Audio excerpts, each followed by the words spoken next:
হিন্দু ধৰ্ম ত্যাগ কৰি ইছলাম গ্ৰহণ দুই ভগ্নীৰ ইছলাম ধৰ্ম গ্ৰহণ কৰাৰ পাছতেই দুই ভগ্নীৰ সৈতে যি ভয়ংকৰ ঘটনা সংঘটিত হ'ল সেই ঘটনা আপুনি শুনিলে আচৰিত হ'ব দুয়ো ভগ্নীকে ঘৰৰ ভিতৰত অবৈধভাৱে বন্দী কৰি ৰখা হ'ল দুয়ো ভগ্নীক ঘৰৰ ভিতৰতে বন্দী কৰাৰ এই অভিযোগ উত্থাপন হোৱাৰ লগে লগে এই গোচৰ এই বিষয়টো উচ্চ ন্যায়ালয়ৰ দ্বাৰস্থ হয় আৰু আদালতে পিতৃ আৰু চৰকাৰক 25 লাখ টকাৰ ক্ষতিপূৰণ দিবলৈ নিৰ্দেশনা প্ৰদান কৰিছে দুই ভগ্নীয়ে নিজৰ বিবেকেৰে আৰু নিজৰ বিশ্বাস মতে ইছলাম ধৰ্ম গ্ৰহণ কৰিছিল কিন্তু পৰিয়ালৰ লোকৰ অভিযোগ যে বলপূৰ্বকভাৱে দুয়োগৰাকীকে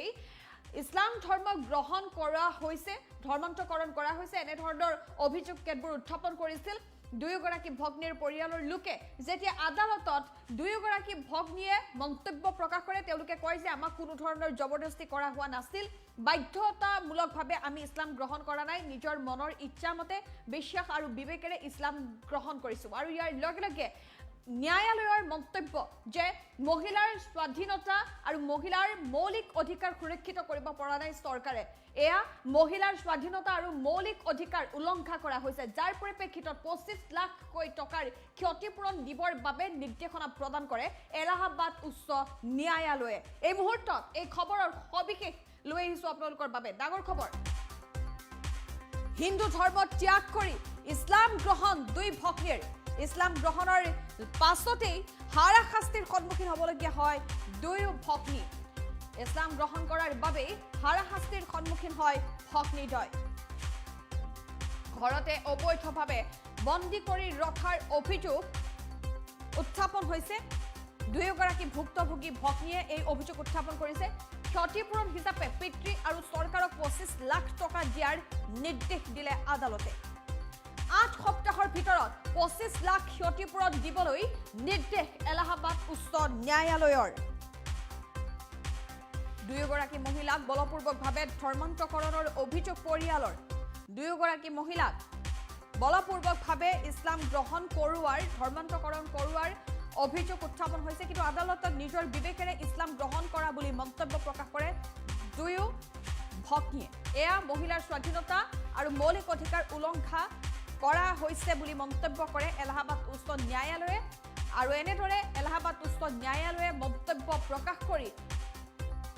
দুয়োগৰাকী ভগ্নীক দুয়োগৰাকী মহিলাক এনেদৰে ঘৰত অবৈধভাৱে বন্দী কৰি ৰখাৰ বাবে পিতৃ আৰু চৰকাৰক 25 লাখ টকাৰ ক্ষতিপূৰণ 8 সপ্তাহৰ ভিতৰতে দিবৰ বাবে নিৰ্দেশনা প্ৰদান কৰে কঠোৰ নিৰ্দেশনা প্ৰদান কৰে এলাহাবাদ উচ্চ ন্যায়ালয়ে এই ঘটনা সংঘটিত হৈছে উত্তৰ প্ৰদেশত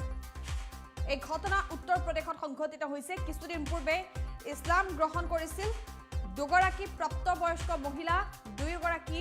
ভগ্নী আৰু দুয়োগৰাকী ইছলাম গ্ৰহণ কৰিছিল হিন্দু ধৰ্ম ত্যাগ কৰি ইছলাম গ্ৰহণ কৰাৰ পাছতেই দুয়োগৰাকী ভগ্নী পৰিয়ালৰ লোকে ঘৰৰ ভিতৰতে বিশেষকৈ পিতৃয়ে ঘৰৰ ভিতৰতে বন্দী কৰি ৰাখিছিল আবদ্ধ কৰি ৰাখিছিল দীৰ্ঘদিন ধৰি আবদ্ধ কৰি ৰখাৰ পাছত এই দুয়োগৰাকী ভুক্তভোগী মহিলাই ভগ্নীয়ে আদালতৰ দ্বাৰস্থ হয় এলাহাবাদ উচ্চ ন্যায়ালয়ৰ দ্বাৰস্থ হয় এলাহাবাদ উচ্চ ন্যায়ালয়ত এই গোচৰৰ শুনানিৰ সময়ত এলাহাবাদ উচ্চ ন্যায়ালয়ে গুৰুত্বপূৰ্ণ মন্তব্য প্ৰকাশ কৰে আৰু কঠোৰ নিৰ্দেশ প্ৰদান কৰে পিতৃ আৰু চৰকাৰক এইভাবে ক্ষতিপূৰণ দিবৰ বাবে নিৰ্দেশনা প্ৰদান কৰা হ'ল কাৰণ পিতৃ আৰু চৰকাৰ সম্পূৰ্ণৰূপে দায়ী এই ক্ষেত্ৰত যে মহিলাৰ স্বাধীনতা আৰু মৌলিক অধিকাৰ ভংগ কৰা হৈছে মহিলাৰ স্বাধীনতা আৰু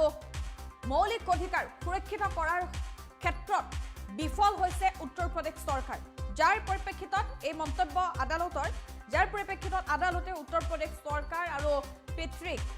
25 লাখ টকাৰ ক্ষতিপূৰণ হিচাপে 8 সপ্তাহৰ ভিতৰতে দিবৰ বাবে কঠোৰ নিৰ্দেশনা প্ৰদান কৰে এলাহাবাদ উচ্চ ন্যায়ালয়ে এলাহাবাদ উচ্চ ন্যায়ালয়ৰ এই মন্তব্য সম্প্ৰতি ব্যাপক চৰ্চা লাভ কৰা পৰিলক্ষিত হৈছে ইছলাম গ্ৰহণ কৰাৰ বাবে হাৰাশাস্তিৰ সন্মুখীন হ'ল বুলি দুয়োগৰাকী ভগ্নীয়ে অভিযোগ উত্থাপন কৰাৰ লগে লগে এই খবৰে সম্প্ৰতি ব্যাপক চৰ্চা লাভ কৰা পৰিলক্ষিত হৈছে উত্তৰ প্ৰদেশতো ব্যাপক প্ৰতিক্ৰিয়া সমান্তৰালকৈ এই খবৰে সংবাদ মাধ্যমতো বিশেষ চৰ্চা লাভ কৰিছে